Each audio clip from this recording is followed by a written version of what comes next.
Muy buenas noches, gusto en saludarle, qué bueno que nos acompaña aquí en Cambios, como cada domingo estamos tratando temas de interés. Javier Pérez, ¿cómo estás, Javier? Gusto en saludarte, buenas noches. Bien, buenas noches, gracias Miguel por la invitación. Gracias. Víctor Padilla, que es secretario técnico de la Auditoría Superior del Estado de Guanajuato. Gracias, Víctor. Gracias, Miguel. Buenas noches. ¿Qué hace la Auditoría Superior del Estado de Guanajuato? ¿Cuál es el trabajo de la auditoría? Bien, a lo largo del tiempo, Miguel, como toda institución va evolucionando. Históricamente la auditoría, como una dependencia del Poder Legislativo, se encargaba simplemente de acompañar lo que era la glosa de la cuenta pública, es decir, simplemente tratar de comprobar los gastos que se realizaban por parte de las entidades públicas, pero a lo largo del tiempo se han venido sumando una serie de funciones adicionales que nos dan una gran riqueza de participación desde esta posición en todo lo que viene siendo pues, una gobernanza, ¿no? Es decir, andamos buscando que las políticas públicas tengan efectividad y sobre todo en el ciudadano.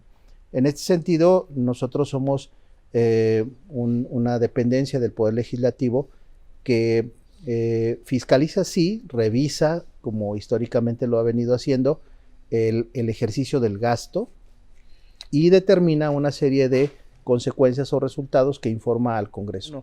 Pues nosotros damos mucha información al propio Congreso para la toma de decisiones en la designación del presupuesto. Dentro de poco vamos a tener que la nueva legislatura que ingresa el 25 de septiembre tendrá que aprobar un presupuesto que para el año que corre hoy anda arriba de los 90,000 millones de pesos. ¿Cómo lo hace? Además de toda la información que se allega a los diputados, lo hace también a través de los informes de resultados que nosotros les presentamos, es decir, cómo resultaron las administraciones municipales, la estatal, los autónomos, y eso es proveeduría de información para una toma de decisiones. Y también estamos generando capacitaciones a los municipios para que ejerzan adecuadamente en el contexto legal estos recursos que siempre resultan insuficientes ante el cúmulo de necesidades. Y la más conocida de nuestras funciones es revisar el gasto, sobre todo el ejercicio del recurso, bajo los parámetros normativos que tenemos como toda entidad pública, sujetos a nuestro principio de legalidad. Nosotros solamente podemos hacer lo que la ley nos permite. Entonces revisamos que este marco normativo se esté adecuando al ejercicio del gasto y presentamos resultados. Pues somos un aliado del Congreso, somos un aliado de la sociedad para que el recurso público que deviene de los impuestos de las personas se aplique de manera adecuada. Así es, existen, digamos, tres tipos de auditorías que realiza una entidad de fiscalización. Una auditoría financiera, que tiene por objeto el verificar la razonabilidad de la información que se emite, como las cuentas públicas propiamente. Existen auditorías de desempeño que justamente buscan este cumplimiento de los objetivos, tienen un enfoque, particularmente en este programa general de fiscalización, un enfoque de resultados que nos permitirá en el informe de resultados emitir conclusiones a materia de recomendaciones. Y otro tipo de auditoría que realizamos, que también ya exponía el auditor, es en materia de cumplimiento. Es validar o verificar el cumplimiento de las disposiciones normativas. Entonces, en el caso de Guanajuato es totalmente reciente, apenas llevamos 5 años auditando por el enfoque de desempeño. Pero ese es el futuro y ese es el valor que se le tiene que dar, porque ahora ya no solamente se tiene que verificar que la computadora se compró y que existe una factura, que existe una póliza, que existe un contrato, sino que existe el bien, no, pero que esa computadora está generando un impacto para el programa para el cual fue diseñado, ya sea en los profesores, en los educandos, que hayan recibido un instrumento y que esté funcionando. Para eso tenemos que tener no solamente la constatación de que el estudiante recibió la computadora, sino de que la está operando. Entonces tenemos esquemas de seguimiento para que verdaderamente se pueda dar constancia de que se está cumpliendo el objetivo para el cual se están gastando los recursos. Sí. Disponemos de toda la información, eso sí es al 100%. Tenemos en Guanajuato la capacidad tecnológica para poder procesar toda la información. Nosotros vaciamos a través de lo que llamamos nuestros papeles de trabajo en la fase de planeación, una serie de cuadros que se van a ir requisitando con base en la naturaleza. Entonces ahí van estados financieros, van los reportes de la cuenta pública, van todos los documentos relacionados con el ejercicio del gasto, y todo se va vaciando y se le va otorgando un peso específico para que cada papel de trabajo vaya avanzando y se va depurando. Lo que al final tenemos es un papel 180, que es el último de la serie, que le hace el que se le entrega al auditor y le dice, mira, de todo lo que se gastó el municipio de Abasolo, de Acámbaro, de todo lo que se gastó, solo vas a revisar esto, que es la depuración bajo esta metodología de riesgos que ya se asigna a la muestra.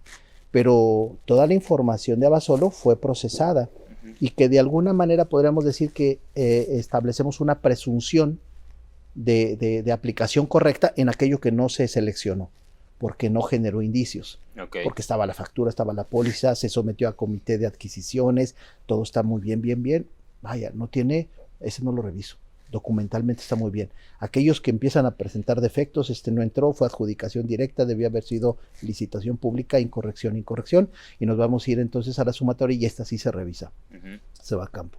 Entonces, nos basamos en toda la información, sí, pero solamente seleccionamos aquello que la propia matriz de riesgo nos da y considerando desde luego las capacidades instaladas. ¿Y qué le damos al legislador y qué le damos a la sociedad? Pero le damos la evidencia de que esos más de 30,000 millones de pesos se aplicaron de manera correcta. Ese es un poco el valor en macro que podemos decir de la auditoría. No los saldos, no. Oye, pero también se observaron que quedaron, no sé, 5, 10, 15, 20, 100 millones de pesos observados, sí, y que esos van a seguir un procedimiento judicial. Yeah. Pero detrás de esos 100 millones que quedaron hay 30 y tantos mil millones que pudimos constatar con el equipo auditor y que tienen evidencia y que tienen impacto. Bien, Javier. Creo que en términos de la independencia y de la autonomía, porque tenemos y gozamos de autonomía en términos constitucionales, tenemos autonomía técnica de gestión y presupuestaria. En el caso de Guanajuato sí se goza de la autonomía. Varias cuestiones. Una, es la auditoría la única que crea el Programa General de Fiscalización, es decir, no se somete a instancia legislativa alguna, como sucede con otros temas en los que hay que pasar por comisión, por pleno y una serie de decisiones de tipo político. El programa se realiza al interior de la auditoría, yo lo autorizo y ese es el trabajo de todo un año. Ahora, ¿cómo se realiza? Y otra de las garantías que tenemos en la autonomía. Se realiza con base en metodologías ya estandarizadas a nivel nacional y yo diría hasta a nivel internacional, sobre las cuales ya comentábamos. Tenemos planeaciones, ejecuciones, matrices de riesgos, pero yo aquí pondría un elemento adicional que también nos pone en la punta del país, que nuestro proceso de fiscalización está certificado bajo la norma ISO 9001-2015. Y no es cualquier cosa, es el proceso de fiscalización. Pudimos haber certificado el proceso de correspondencia o el de baja de bienes internos. No, nosotros nos sometimos a la certificación en todos los estándares internacionales en el proceso. Y tenemos la certificación vigente. Hace 2 semanas la casa certificadora nos hizo auditoría externa para comprobar que todos nuestros procesos de auditoría, tanto desde el diseño para la programación como en la ejecución de las auditorías, se somete a los estándares normativos que nos aplican. Y todas las auditorías tienen razón, tienen una ruta crítica, tienen una matriz y tienen un resultado. Y a eso responden la confianza de la sociedad en general, pero también creo que no hemos dado a conocer cuáles son las reglas a las que nos sometemos, y no solamente en la construcción, sino en la revisión, a través de los organismos externos, como son estas auditorías externas, para que nosotros podamos seguir dándole esta confianza a la sociedad, evitando precisamente la suspicacia de la intromisión de cualquier entidad diferente a la propia del auditor. A través del sistema de gestión de calidad, te valida que tú, bajo el mismo estándar, revises cualquier municipio, sea de cualquier color, ¿no? Entonces, esto garantiza totalmente la independencia y aparte, pues, digamos que los informes de resultados entran en este mismo estándar de calidad, tienen requisitos mínimos establecidos, ya lo dijo, en normas técnicas específicas que nos permiten, con toda la certeza, y no dicho por nosotros, sino por un tercero externo, por una casa certificadora, pues garantizar que todos los procesos de auditoría llevan los mismos estándares y el mismo tratamiento. Interesante, que derivado de este trabajo se han presentado ante la Fiscalía Anticorrupción, si mal no recuerdo, unas 270 denuncias, por ahí más o menos, de las cuales 184 aproximadamente se mantienen en trámite. Ahí va de todo. Sí, este es el histórico que tenemos de inventario, por así llamarlo, de los resultados de las auditorías que, a juicio de la auditoría, plantean una presunción de un ilícito. Entonces nosotros, una vez que concluye la auditoría, podemos instar una serie de acciones complementarias dependiendo de la naturaleza de lo observado, y entre ellas está el bloque de lo penal. Ahí se han presentado poco más de 250, 260 y tantas denuncias, sobre las cuales ya ahorita solamente tenemos 180 más o menos promedio que están todavía en trámite.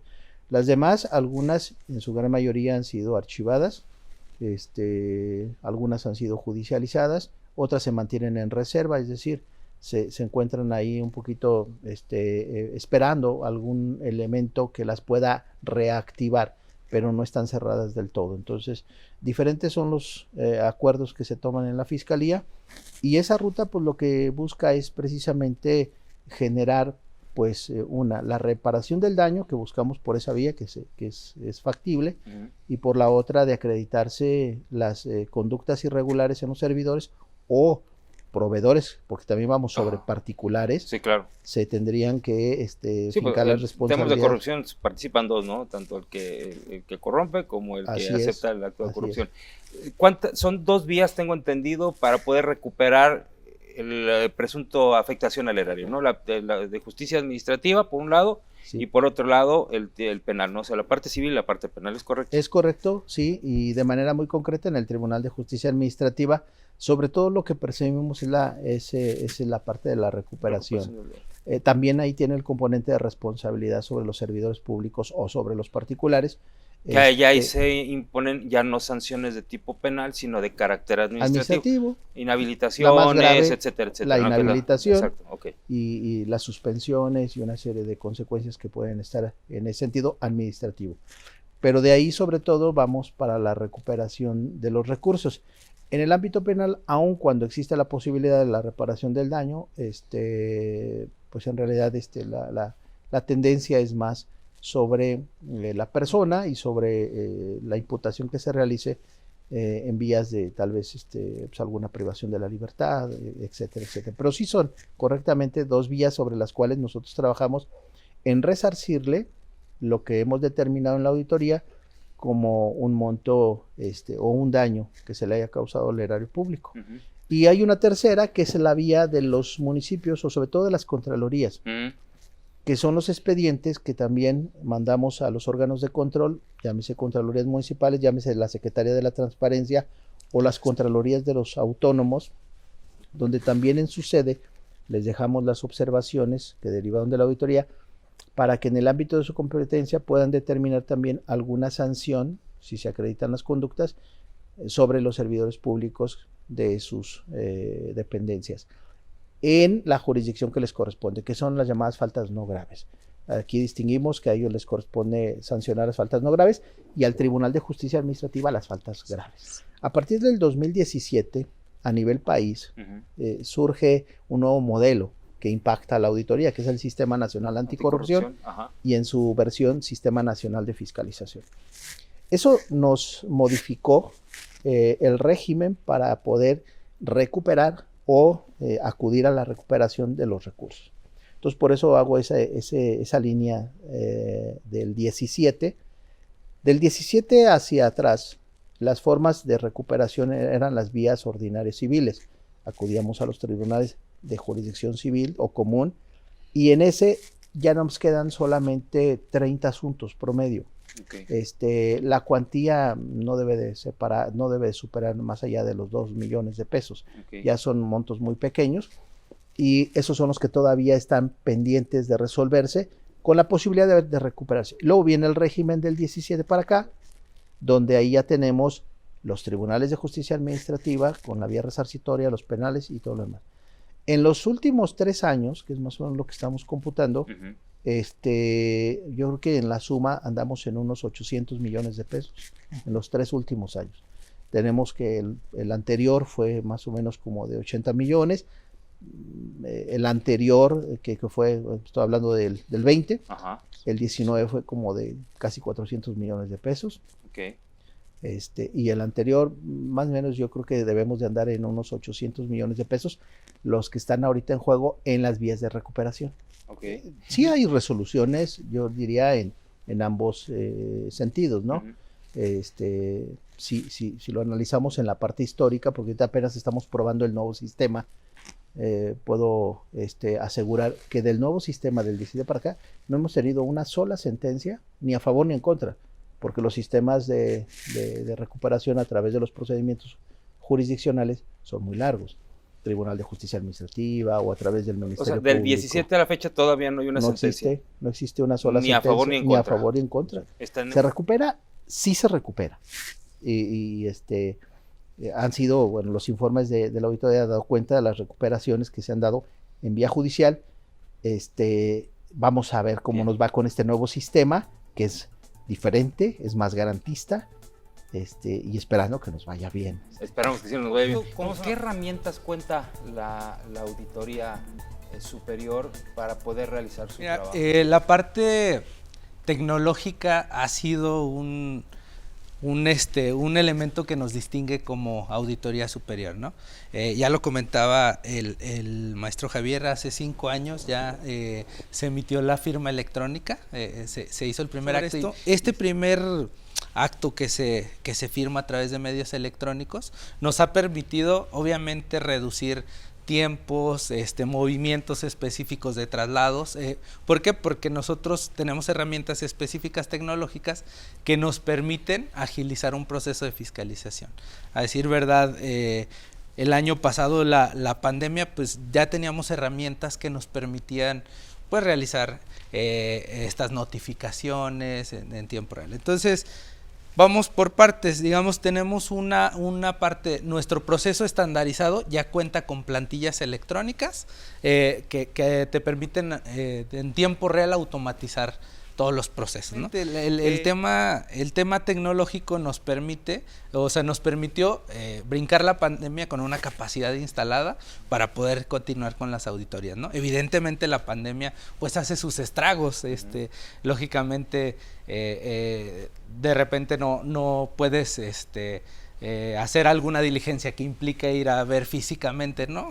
Alguna calle o algo, pero en lo general nos ayudó de una reforma que hubo en octubre del año pasado, también que nos permitió realizar diligencias con toda su validez legal a través de medios electrónicos, ¿no? Podemos estar realizando un acta para concluir un proceso de revisión de auditoría con un particular, un funcionario, y esta acta a través de medios electrónicos tenga su validez, ¿no? Entonces la tecnología definitivamente ha sido un componente que se ha distinguido, que la entidad es el primer lugar en materia de acreditaciones con su laboratorio de obra pública, y que retomando un poquito, ¿no? Esto permite garantizar que las conclusiones que se emitan con una validez de laboratorio, pues también tienen la certificación o la acreditación, en este caso de la EMA, que dice pues todos los procesos cumplen un mismo estándar. Entonces, las otras auditorías que no cuentan con laboratorio propio acuden a los privados, en el mejor caso, pero conocimiento tengo de los pares a nivel país que no acuden a los laboratorios privados porque no hay presupuesto, son muy caros. Entonces, ¿qué pasa con el tema de obra? El tema de obra históricamente se revisa de escritorio, papeles exclusivamente, y alguna inspección física que los propios auditores, expertos, ingenieros, arquitectos realizan, y si ven, pero de manera física, alguna falla, es cuando comienzan de alguna manera a profundizar. Entonces, esta es una gran área de oportunidad que se plantea para seguir fortaleciendo a las auditorías. A raíz de que se toma la decisión de generar esta inversión para el laboratorio de Guanajuato, solamente Nuevo León tenía laboratorio en aquel entonces. Hoy superamos a Nuevo León, solamente hay 2 laboratorios en el país, el de Nuevo León y el de Guanajuato, en órganos de fiscalización estatal. Ahora ya lo superamos tanto en pruebas que tenemos acreditadas por la Entidad Mexicana de Acreditación y por el número también de ramas, ¿no? Tenemos las 4 ramas ya acreditadas, en asfalto, en concretos, geotecnia y derivados. Y una de las cuestiones que debemos de seguir impulsando como impacto es que la obra pública siempre ha sido cuestionada, como muchos otros rubros, ¿no? Del gasto, ¿no? Sí, que si los moches graneo, ¿no? y toda esta cuestión. Bueno, pues hay que tratar de seguir fortaleciendo la confianza, una del gremio de contratistas y constructores que son honestos, que son íntegros, y no dejarlos en ese halo de duda todo generalizado. Y ahí estamos trabajando de manera conjunta con la CEMIC. La CEMIC hoy en día nos va a plantear un esquema de fortaleza conjunta. Estamos nosotros conscientes de que solos no podemos como entidad pública, y creo que nadie puede solo. Entonces la premisa es que sigamos extendiendo los esfuerzos colaborativos, y la CEMIC ya se nos unió, y vamos a hacer un proyecto de programa de fiscalización 22 con la participación de la CEMIC. Que lo decíamos, el gremio es un gremio honesto, y da cuenta la auditoría de todos aquellos contratistas que están dentro de la agrupación, que ya han sido revisados y que han salido satisfactoriamente. Entonces, a ellos, a todos estos grupos, ya sean personas físicas o morales, que están en esa posición, los vamos a posicionar como buenos ejemplos a seguir en la ejecución de la obra, con la finalidad de que cuando un municipio, pensando en ese ejemplo, tenga necesidad de un proyecto, tenga un referente, una especie de padrón, un padrón validado. Del 2017 hacia atrás, la auditoría acompañaba además lo que era la determinación de la presunta responsabilidad. Así como le llegábamos al Congreso y le presentábamos el resultado de la auditoría, con los resultados, los hallazgos, las observaciones, como técnicamente se llaman, también le presentábamos 2 dictámenes que lo acompañaban, que era el dictamen técnico y el dictamen de daños. El técnico tenía que ver con la responsabilidad directa de personas, de servidores públicos, y el de daños era la cuantía. Y eso se presentaba al Pleno y el Pleno lo aprobaba. De ahí nosotros tomábamos y nos íbamos directamente a los tribunales, ya sea ministerios públicos en el caso de lo penal, y presentábamos denuncias directas con personas, o sea, señalábamos personas con nombre y apellido y el delito. Además teníamos esa obligación de decir, este es cohecho, este es especulado, este es enriquecimiento ilícito, etcétera. Eso sucedió hasta el año 2017. Con este cambio de sistema, ahora nosotros no estamos en condiciones de hacer imputaciones sobre personas, no nos es dable en ese sentido en la fase de fiscalización. Es una atribución del Ministerio Público. En el caso del Ministerio Público, lo único que nos recibe es una denuncia de hechos presuntivamente delictivos, pero no vinculados con personas ni mencionados por todo lo que tiene que ver con la tutela a los datos personales y a la presunción de inocencia y una serie de principios o garantías de derecho.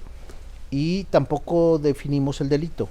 También es monopolio del Ministerio Público definir si los hechos que nosotros presentamos pueden ser constitutivos de un cohecho, un peculado, etcétera. Entonces, pero ya será entonces el Ministerio Público quien defina a qué personas va a vincular a proceso en base a los hechos que nosotros le presentamos y a la indagatoria adicional que realice el propio Ministerio Público. Entonces, este fue un gran cambio. Como abogado que soy, en principio yo creo que estuvo bien por un esquema garantista, ya que cuando nosotros presentábamos el informe de resultados del 17 para atrás sobre personas, nosotros no agotábamos un proceso de garantía de debido proceso, de audiencia, de prueba en esa persona, sino que directamente lo denunciábamos en las instituciones, en los tribunales correspondientes. Hoy nace un esquema muy garantista, que es el que estamos viviendo, pero que también aprecia pues muy amplio, ¿no? En términos de tiempo, porque ahora entonces hay que respetar una serie de procesos, lo que nos llevará seguramente a lo que estamos viviendo. Y decía hace un rato, en el nuevo sistema hoy no tenemos una sola sentencia, ni a favor ni en contra. Muchas de estas denuncias podrían caer en el que, bueno, pues sí, se descubre que hay una responsabilidad, pero ¿qué creen? Ya prescribió el delito, ¿no? Así es, sí, porque no hay este efecto suspensivo. Si lo fuera, estaríamos en otra situación. Si con la simple presentación de la denuncia que hacemos en la auditoría hacia la Fiscalía se suspendieran los plazos, pues bueno, eso ya tendría tiempo para que se integre en la carpeta y se judicialice si es el caso. Pero como no hay suspensión, el riesgo que corremos es que cuando ya se integre en la carpeta, primero yo me tardo en hacer la auditoría, ya decíamos. Primero se tiene que ejercer el recurso y al año después... Que tiene un plazo de 6 meses para hacer una auditoría. Para hacer una auditoría. Ajá.